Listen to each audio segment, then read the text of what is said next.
Assalamualaikum warahmatullahi wabarakatuh. Selamat malam.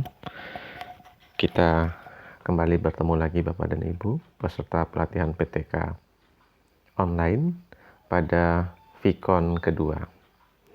Di Vkon kedua ini kita akan membahas kelanjutan dari pertemuan kita terdahulu tentang bagaimana menulis sebuah penelitian tindakan kelas yang kita mulai dengan materi tentang penulisan pendahuluan. Sebagaimana sudah diulas pada pertemuan terdahulu, bahwa salah satu isi dari bagian terpenting dari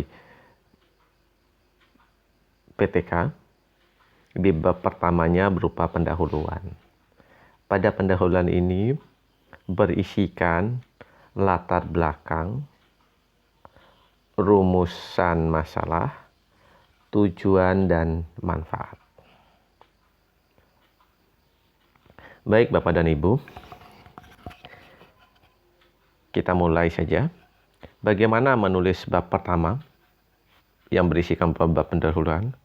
Bab pendahuluan ini ada 6 poin secara sistematikanya, dimulai dari latar belakang, identifikasi masalah, batasan masalah,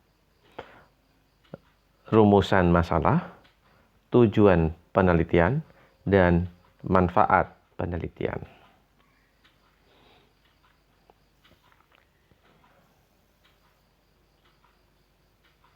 Sebagai contoh Bapak dan Ibu, pada pertemuan terdahulu kita sudah membuat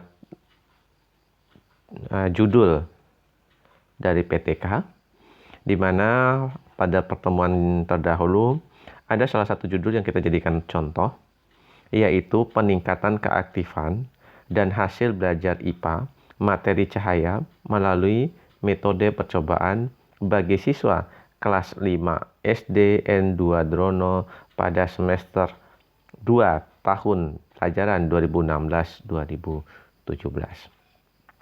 Nah, ini akan kita jadikan contoh untuk penulisan pendahuluan. Nah, dari contoh ini Bapak dan Ibu, apa yang harus kita mulai menulis di bab pertama? Lebih kurangnya seperti ini Bapak dan Ibu. Pendahuluan dimulai dari latar belakang. Secara umum, latar belakang itu memiliki tiga pokok pikiran utama. Yang terdiri dari, yang pertama, kondisi ideal. Pada pikiran utama yang pertama ini, kondisi ideal itu akan menguraikan beberapa hal, bisa berdasarkan referensi, bisa yang berorientasi pada tujuan pendidikan, baik tujuan pendidikan secara umum maupun tujuan pendidikan yang lebih khusus lagi, entah tujuan pendidikan pada satuan pendidikan ataupun pada mata pelajarannya. Bisa juga yang berpangkal dari kebijakan-kebijakan yang ada. Sebagai contoh, dari judul yang tadi dicontohkan, kita bisa mengungkapkan latar belakangnya lebih kurang seperti ini. Berhasilnya sebuah proses pembelajaran tergantung pada kondisi siswa, kompetensi guru, dan daya dukung sekolah. Guru yang mempunyai kompetensi memiliki daya imajinasi untuk memunculkan inovasi dalam setiap pembelajarannya. Inovasi tersebut dapat berupa pengkolaborasian antara menggunakan model pelajaran dan pemanfaatan media belajar. Salah satunya dengan menggunakan metode percobaan dan seterusnya. Di pikiran utama yang kedua, kita menguraikan kondisi real, kondisi nyata yang kita temukan. Hal ini bisa didasarkan pada fakta yang ditemui oleh peneliti di sekolahnya. Bisa juga berupa data awal. Data awal ini bisa dari ulangan harian, bisa dari data-data ulangan yang ada di sekolah, dan bisa juga berupa semacam pretest yang dilakukan oleh si peneliti, atau juga berdasarkan pengalaman yang peneliti hadapi selama kegiatan di sekolah tersebut. Sebagai contoh, kalau tadi di poin pertama dicontohkan berdasarkan judul yang sudah kita ungkapkan di awal, maka untuk poin kedua ini saya ambil contoh seperti ini Bapak dan Ibu.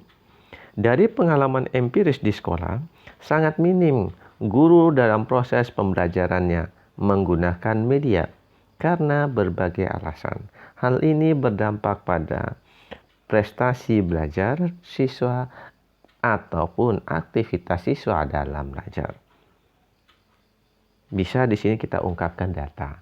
Seperti tadi diuraikan, bisa data berupa hasil ulangan sebelumnya, data-data evaluasi sebelumnya, atau berdasarkan observasi dan pengamatan serta pengalaman yang guru hadapi. Di pokok pikiran ketiga, ini bisa berupa upaya. Upaya apa?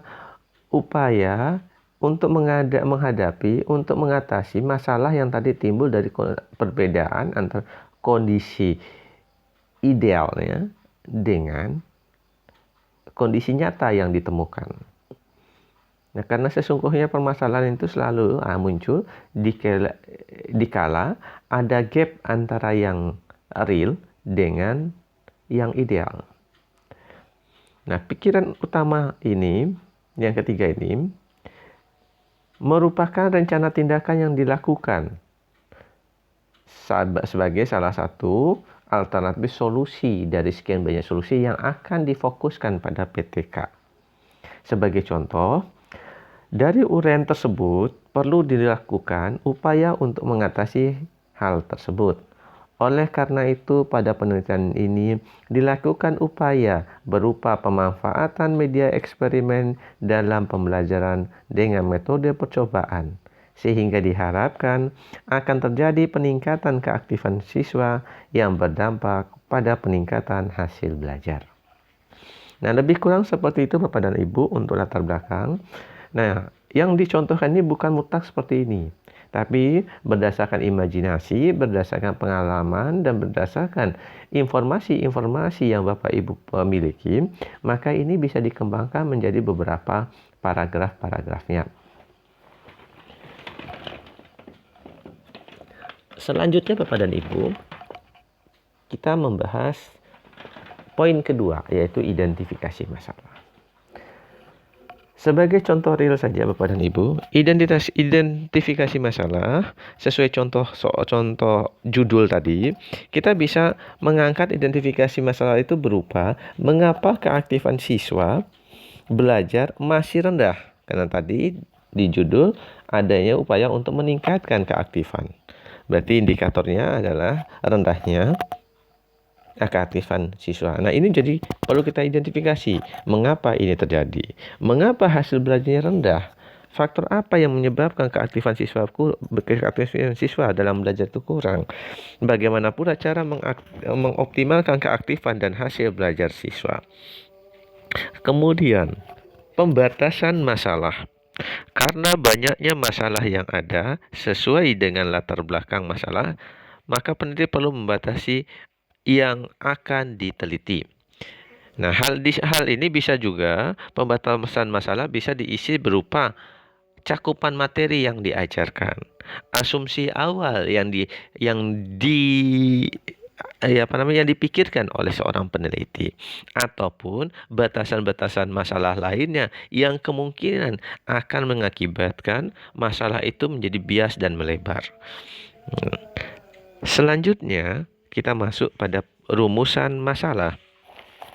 Seperti apa rumusan masalahnya? Nah, sebagai contoh, kalau tadi contoh yang tadi adalah bagaimana contoh yang diuraikan tadi, judul tadi. Kalau kita ingat, maka dari judul tersebut kita bisa membuat rumusan masalah dengan kalimat pertanyaan. Yang pertama bisa mengangkat apakah metode percobaan dapat meningkatkan keaktifan belajar IPA, materi cahaya, dan seterusnya. Sedangkan yang kedua, apakah metode percobaan dapat meningkatkan hasil belajar dan seterusnya. Bapak dan Ibu sekalian, untuk rumusan masalah ini tidak selamanya dimulai dengan kata apakah. Bisa juga kita mulai dengan bagaimana. Sebagai contoh, kalau ini diubah dengan bagaimana? Bagaimana metode percobaan dapat meningkatkan hasil belajar? Nah, rumusan masalah ini akan menjadi pertanyaan untuk Bapak dan Ibu menarik kesimpulan. Rumusan masalah ini akan menjadi penuntun untuk sebuah kesimpulan. Jika rumusan masalahnya ada dua, maka logikanya jawabannya pun ada dua. Artinya kesimpulannya ada dua.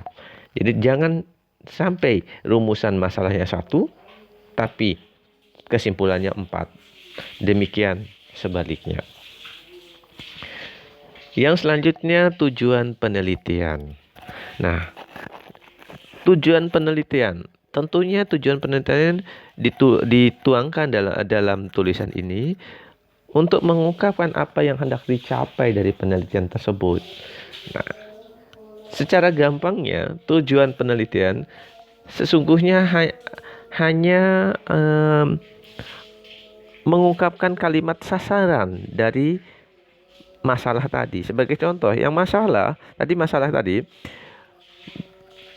saya ambil contoh, tadi pada masalah kita mengungkapkan apakah metode percobaan dapat meningkatkan keaktifan belajar IPA dan seterusnya, maka tujuannya untuk mengetahui metode tersebut dapat atau tidak meningkatkan keaktifan. Demikian juga untuk contoh permasalahan yang kedua. Maka tujuan penelitiannya pun untuk mengetahui apakah metode percobaan dapat meningkatkan hasil belajar siswa dan seterusnya. Nah, lebih dan kurang seperti itu Bapak dan Ibu untuk tujuannya. Selanjutnya, manfaat penelitian. Pada saat menulis manfaat penelitian, ada 3 hal yang harus Bapak dan Ibu ingat. Yang pertama, manfaat tidak ambisius, tidak terlalu luas, hendaknya fokus pada inti permasalahan. Nah, masalah penelitian mencakup apa yang dirasakan bagi guru, bagi siswa, dan bagi sekolah. Lebih dan kurangnya seperti itu Bapak dan Ibu. Mudah-mudahan apa yang menjadi gambaran sekilas ini dapat memberikan masukan bagi Bapak dan Ibu, informasi. Namun ini semua bukan menjadi ukuran baku, karena sangat banyak buku-buku yang berhubungan dengan penelitian tindakan yang memiliki acuan-acuan yang berbeda. Karena sesungguhnya penelitian tindakan kelas ini sifatnya sangat situasional sekali.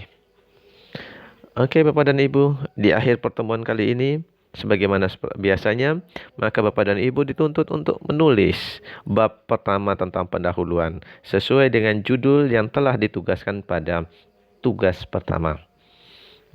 Untuk lebih lanjutnya tentang tugas ini, forum diskusi akan tetap dibuka pada grup kita di WA.